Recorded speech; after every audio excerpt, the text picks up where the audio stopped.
Olá, nesse vídeo eu vou trabalhar o tema custeio por absorção. É um tema que está no capítulo 5 do nosso livro e também está disponível para faculdades que assinam o serviço Minha Biblioteca.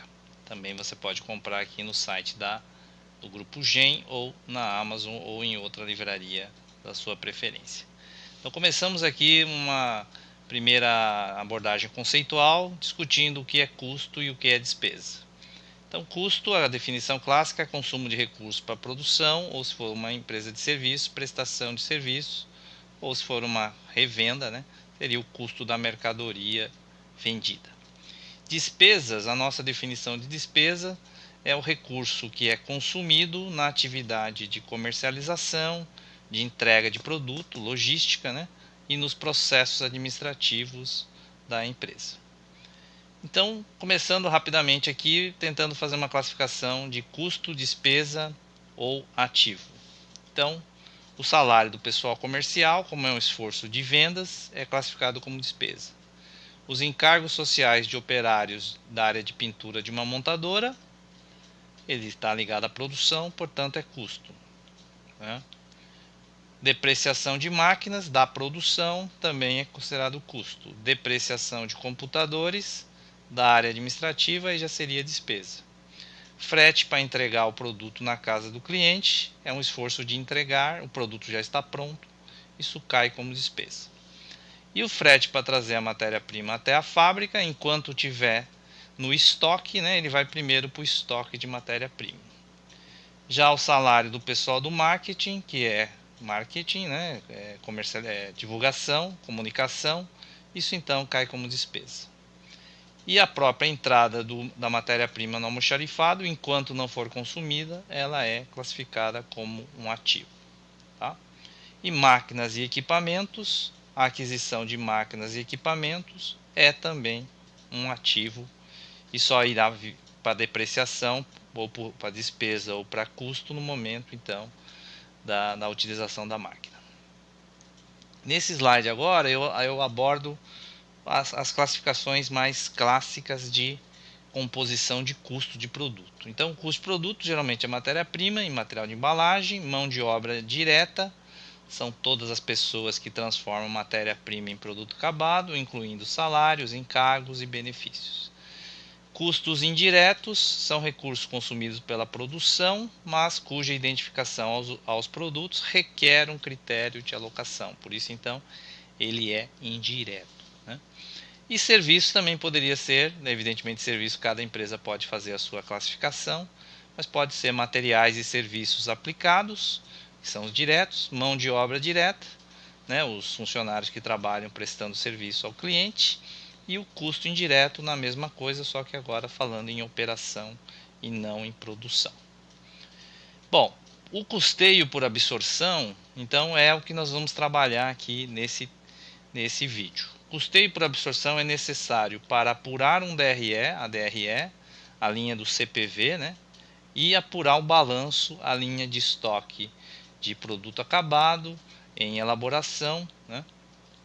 E eventualmente matéria-prima que faz parte. É necessária matéria-prima, elaboração e produto acabado, né? Mas principalmente produtos em elaboração e produtos acabados.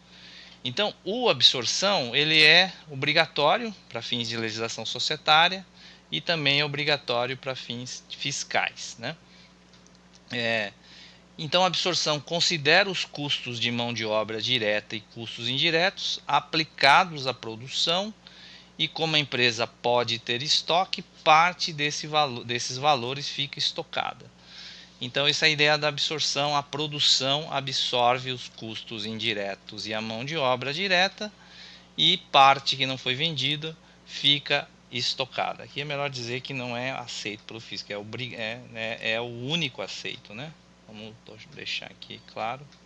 Lógico que tem outras possibilidades, mas é o único aceito pelo fisco. Existem outros métodos, quando você faz o custeio, aí não é custeio, mas é o estoque arbitrado, né? Pelo critério preço de venda e que não é, na verdade, baseado em custos. Bom, esse custeio por absorção, ele tenta refletir o que é o ambiente físico, né, e o que seria a conta contábil. Então a conta contábil vai aparecer aqui na forma de o que está no almoxarifado é o estoque de matéria-prima, o que está no ambiente da produção seria o estoque em elaboração, o que está no armazém é o estoque de produto acabado. Então aqui você tem um input na entrada e um output na saída aqui quando tem a venda para o cliente. Então enquanto isso, entra uma matéria-prima, vai para o almoxarifado, via consumo ela sai do estoque de almoxarifado, vai para o custo de produção, vai para o ambiente físico chamado fábrica, produção, agrega-se a mão de obra direta para produzir, agrega-se os custos indiretos. Então a soma desses três itens dá o custo de produção.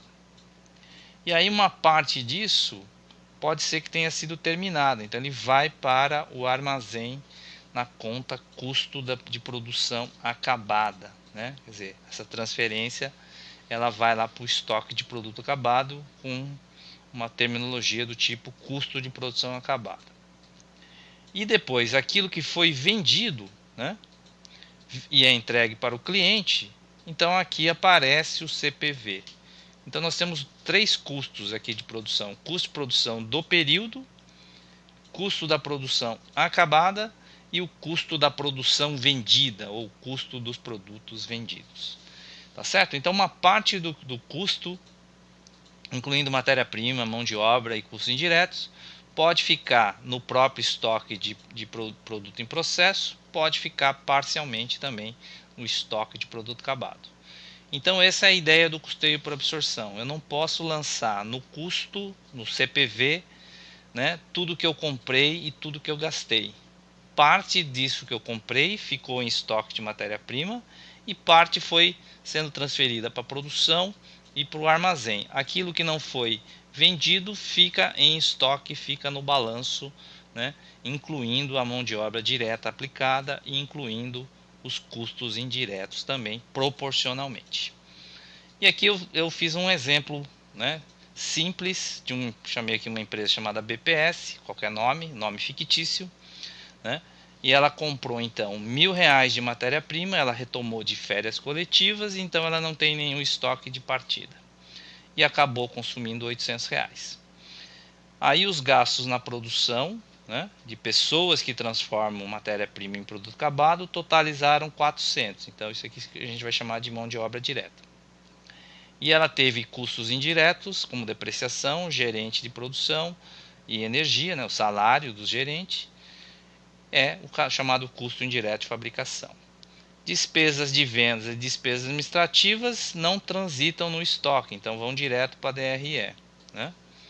E a produção foi de 100 peças, iniciou e acabou, portanto não ficou nada em elaboração, e foi vendida 90 peças a um preço de R$ 40. E portanto essas vendas foram totalmente entregues, portanto você pode contabilizar a receita multiplicando 90 vezes 40. Então ele pede para a gente apresentar o DRE, a apuração do lucro. Né? Então aqui já é um exemplo já pronto. Né? O estoque então começou com 0, recebeu uma compra, o consumo, esse consumo vai para a produção, né? Ele vai aqui para o ambiente da produção, que é a conta estoque em elaboração, aplica a mão de obra direta, aloca os custos indiretos. Isso deu então R$ 1.500, soma com o anterior, dá o saldo parcial, né? Como não sobrou estoque, por diferença, né, o lote inteiro foi acabado. Então essa parte aqui ela acaba vindo para cá, né? Ela vem aqui para a produção. E lá na produção, aí você teria que fazer aquela ideia de custo médio, tal, né? O custo unitário, a quantidade. Então não tinha nenhum estoque, entrou um lote cujo custo é de 1.500, um lote de 100 peças. Portanto, o custo médio, custo unitário, R$ 15. Né? E como não teve nenhum saldo anterior, o saldo parcial é exatamente o último lote de produção. Aí você foi lá e vendeu 90, 90 vezes 15 é o CPV. Então, isso aqui é o CPV. É isso que vai apurar o DRE. E sobrou então em estoque 10 peças, que equivale a R$ 150. Muito bem, fazendo então o DRE final aqui, nós temos uma receita aqui de 90 vezes 40, né? 90 vezes 40 dá 3.600, ignora impostos aqui. O CPV é o 1.350, então o lucro bruto aqui dá 2.250, desconta a despesa de vendas, desconta a despesa administrativa, chegou num lucro, num EBIT de 750, um lucro operacional de 750, tá? Agora, quanto que a empresa comprou? Comprou 1.000, aplicou uma mão de obra de 400, teve um custo indireto de 300, teve uma despesa de vendas de 900 e uma despesa administrativa de 600. Tudo isso aí totaliza 3.200.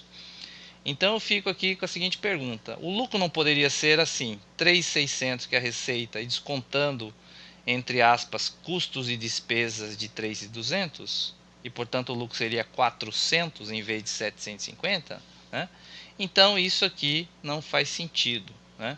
Quer dizer, você não deveria usar desse jeito, não pode usar desse jeito, não faz sentido, estaria incorreto fazer desse jeito. Por quê? Porque se eu fizesse desse jeito aqui, eu não estaria considerando que R$ 200 do que foi comprado teria ficado em estoque, né? E há também um estoque de matéria-prima, mão de obra direta e custos indiretos que ficaram no estoque de produto acabado, né? Então é assim que a gente tem que fazer, né? E por isso então que o custeio por absorção é necessário para fazer a confrontação entre receita e custo, né? E se eu não fizer isso, meu lucro ficaria incorretamente mensurado e também o balanço, os estoques estariam incorretamente mensurados. Muito bem, espero aí que esse vídeo possa te ajudar a entender um pouco mais sobre o custeio por absorção, né? Esse tema ele é exaustivamente trabalhado em vários livros textos de contabilidade de custos que também você pode consultar, né? E também no nosso livro a gente trabalha um pedaço do capítulo 5 é dedicado a esse tema custeio por absorção. Espero que você tome boas decisões pensando sempre no desempenho de curto e de longo prazo. Até uma próxima, obrigado.